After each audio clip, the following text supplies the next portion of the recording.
Who do you guys anticipate will be the starting five on December the 30th?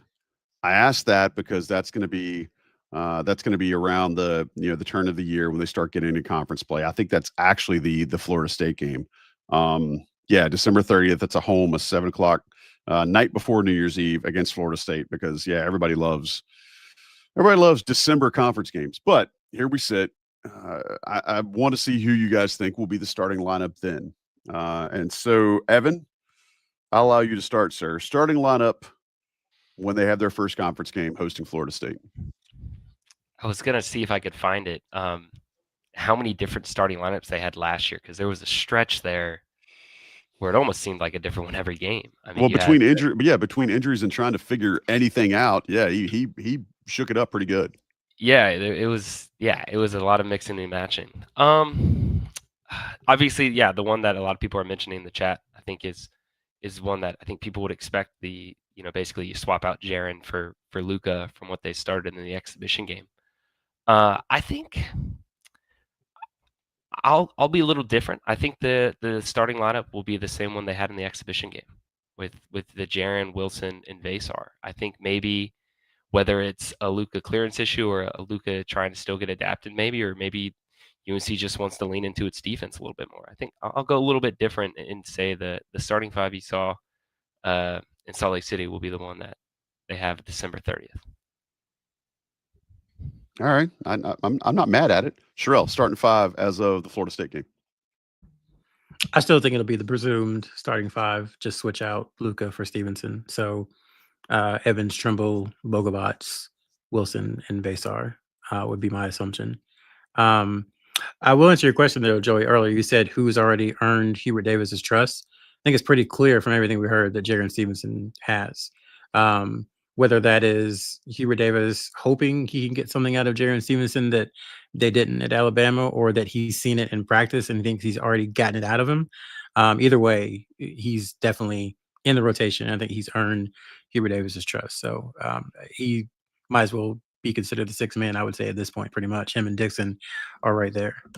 Yeah, that's a great call. I do think it was kind of funny. You would get uses from Roy Williams teams and who he would put in and when he would put them in, kind of sixth and seventh man for a long time. And I think you might end up seeing something like that with Stevenson, especially if he's as much of a favored son as it seems to be. And who knows if Hubert Davis has gotten him to show some of the aggressiveness that we saw against again one exhibition game. Maybe there's something to that. All right, Sean, who's your five, bro? I think there's legs to. Wait a second. Wait. Stop. I just realized. Yep. I talked about the sixth and seventh man, and I didn't go 6'7". Oh. I didn't do that. My bad. All right, go ahead, Sean. I'm sorry. I had to get that in. That was very important for all of our middle school boy listeners. All right, go ahead, Sean.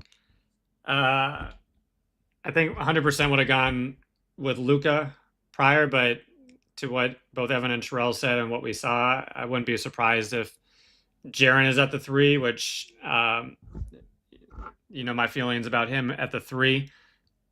I think it does add length. It could almost be, if Luka were coming off the bench, offensive spark plug, just given some of the shooting challenges that lineup does have. But I think you're going to have, by that point in time, you'll have Luka coming in and ideally Stevenson being first off for that 4-5 rotation.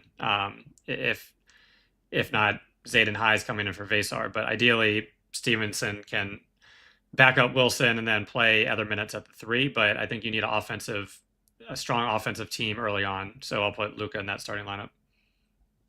So y'all, I want to, I don't mean this in a bad way, but folks should have realized that Stevenson was going to play some three. I know people might not have wanted it to happen, but our original reporting back in March was that they were considering Stevenson as a 3-4, 4-3 who could play some three.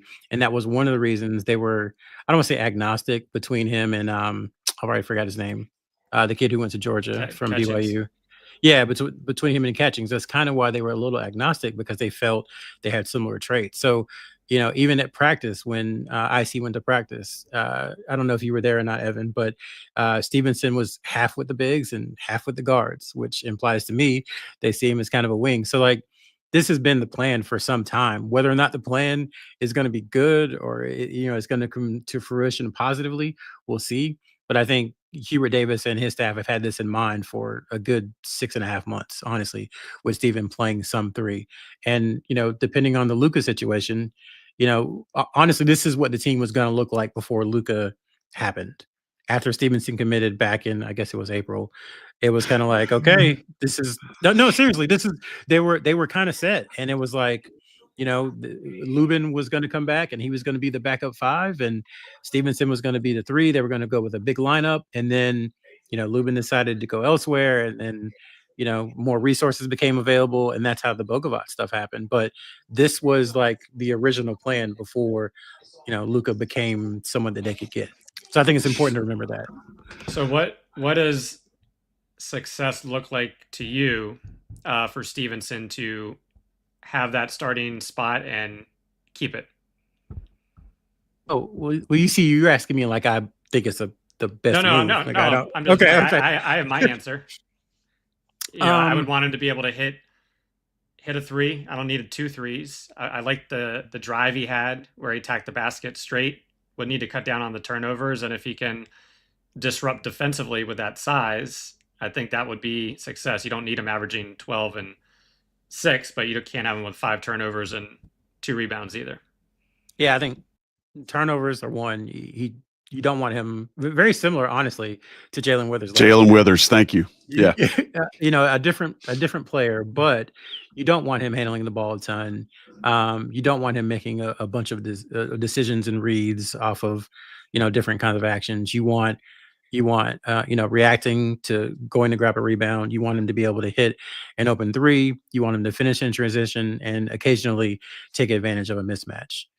Those are the things: high energy, effort, defensive versatility, open shots, that kind of stuff. I think if he's able to do that, that would be success. So, 35% from 3, 7 or 8 points a game, 4 rebounds a game, minimal turnovers, hit your free throws.